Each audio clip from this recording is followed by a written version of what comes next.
For example, although it went almost completely unreported in the U.S. press, last fall a group of the world's most powerful countries, including China, Japan, Russia, and France, got together for a secret meeting without the United States being present or even knowing about the meeting.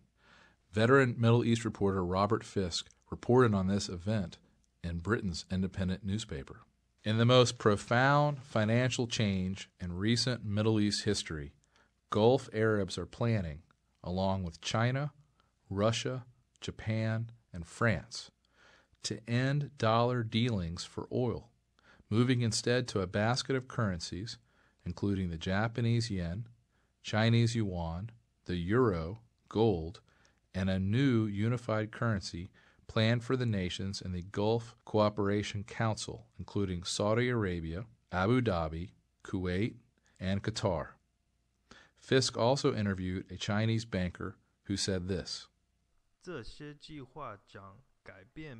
These plans will change the face of international financial transactions. America and Britain must be very worried. You will know how worried by the thunder of denials this news will generate. And sure enough, after Fisk published the details of this secret meeting, U.S. officials and central bankers from around the globe denied these plans.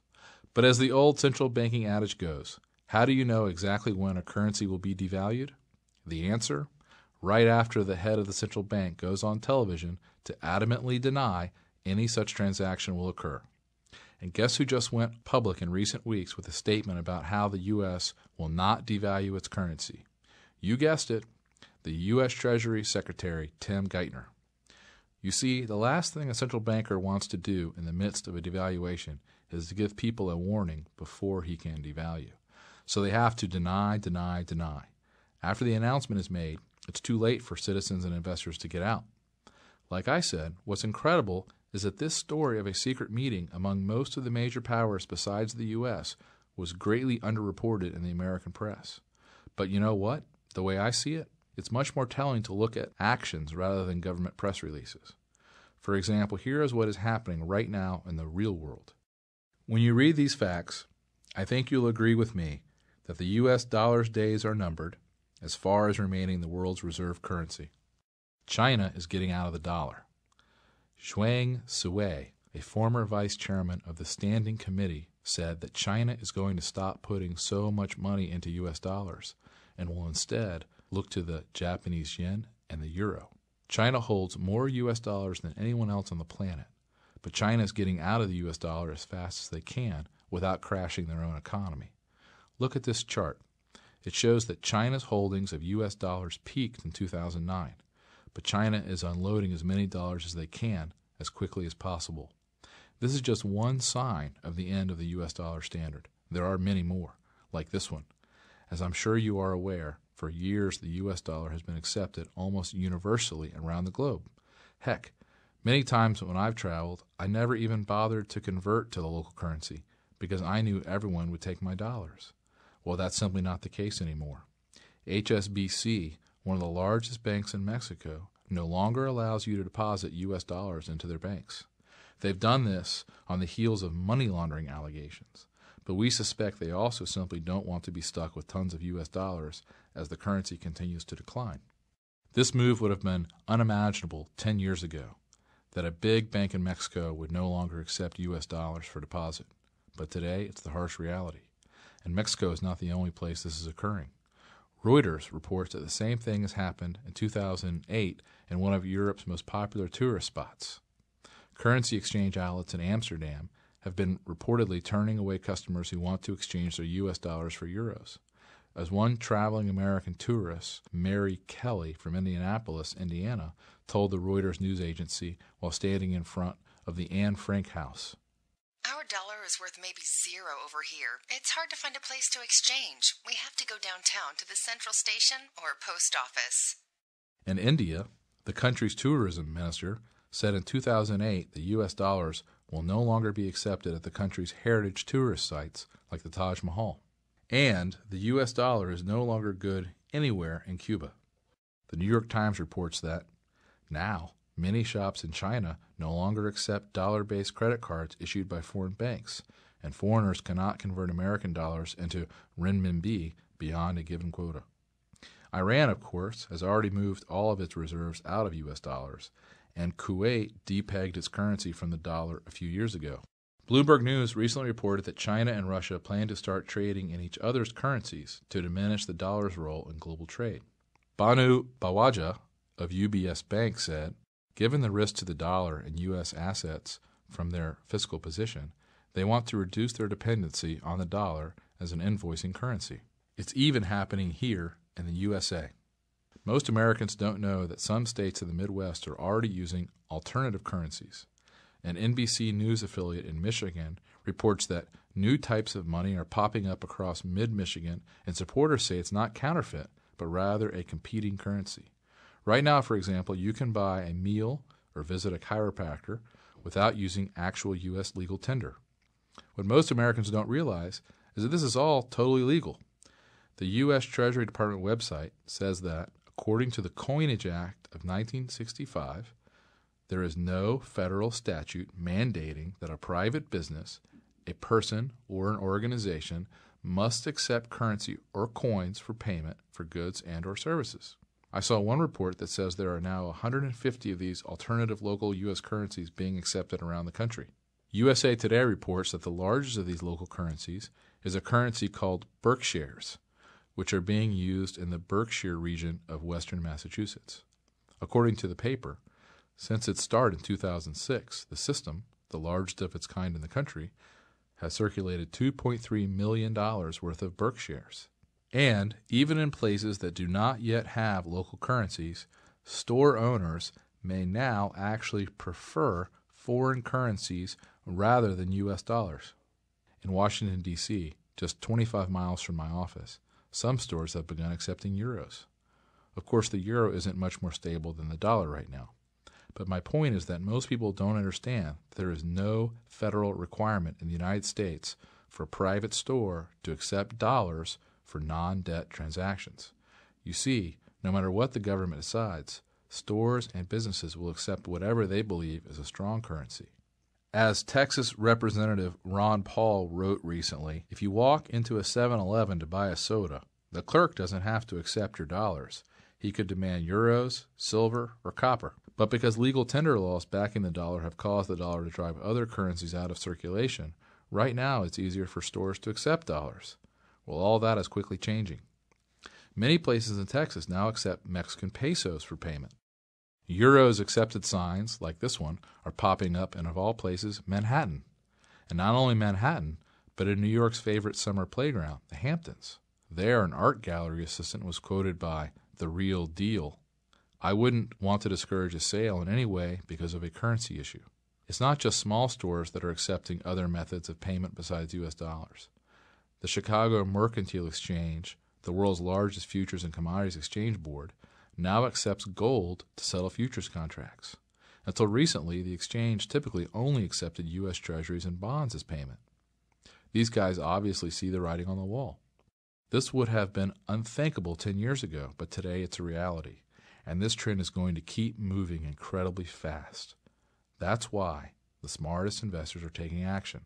Bill Gross, who probably knows as much about currencies and debt as anyone in the world, runs the world's biggest bond fund. He was quoted by Bloomberg. We've told all of our clients that if you only had one idea, one investment, it would be to buy an investment in a non-dollar currency. That should be on top of the list. Jim Rogers, one of the world's most successful multimillionaire investors, writes, "The dollar is not just in decline, it's a mess. If something isn't done soon, I believe the dollar could lose its status as the world's reserve currency and medium of exchange, something that would lead to a huge decline in the standard of living for U.S. citizens, like nothing we've seen in nearly a century." I know, you probably still don't believe it can happen here in the United States, but think about it. Are we as Americans really immune to the laws of economics and finance? I don't think so. And every circumstance I know of in which a government has tried to inflate its debts away has ended in disaster. It will happen here too. As Jim Rogers says, history teaches us that such imprudent monetary and fiscal behavior has always led to economic disaster.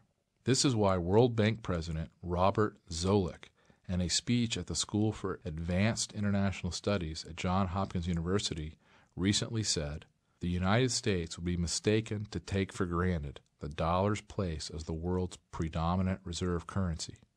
Looking forward, there will increasingly be other options to the dollar." And this is why the International Monetary Fund recently published a paper calling for a new global world currency. A paper entitled Reserve Accumulation and International Monetary Stability, written by the Strategy, Policy, and Review Department of the IMF, recommends that the world adopt a global currency called the Bancor, with a global central bank to administer the currency. The report is dated April 13th, 2010. And no, unfortunately, this is not just a bad rumor. This is a deadly serious proposal and an official document from one of the most powerful institutions in the world. Do you see where this is all heading?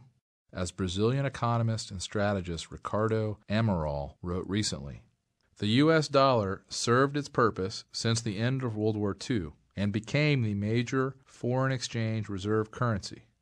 But the days of the U.S. dollar playing that special role has reached the end of the line, since today that system is very sick and is dying a slow death.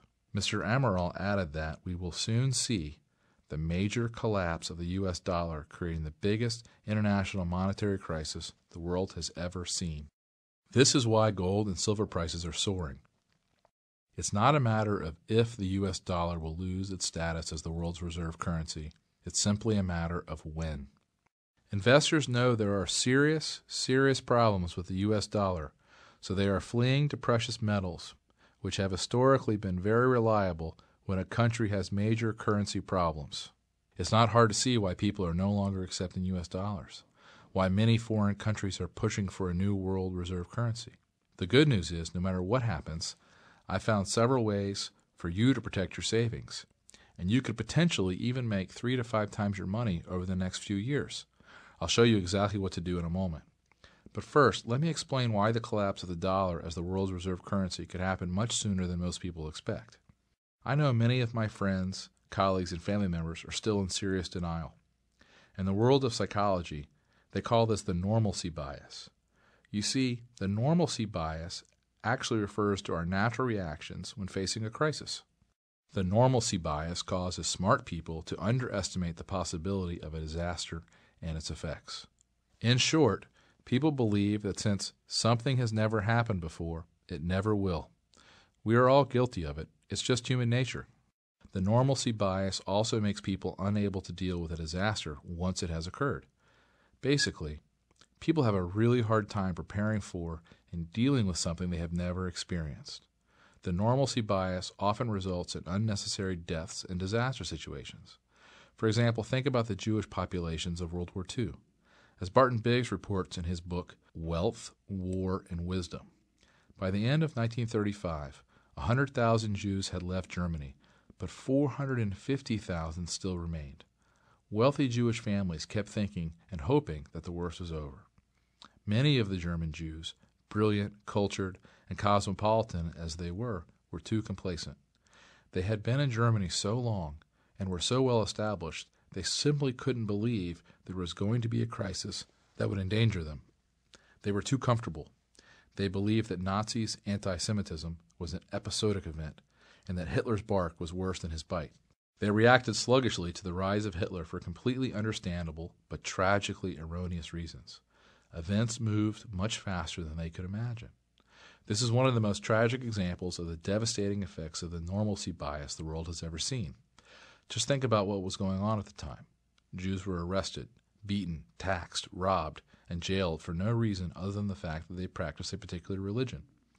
As a result, they were shipped off to concentration camps. Their houses and businesses were seized. Yet most Jews still didn't leave Nazi Germany because they simply couldn't believe that things would get as bad as they did. That's the normalcy bias, with devastating results. We saw the same thing happen during Hurricane Katrina. Even as it became clear that the levee system was not going to work, tens of thousands of people stayed in their homes directly in the line of the oncoming waves of water. People had never seen things get this bad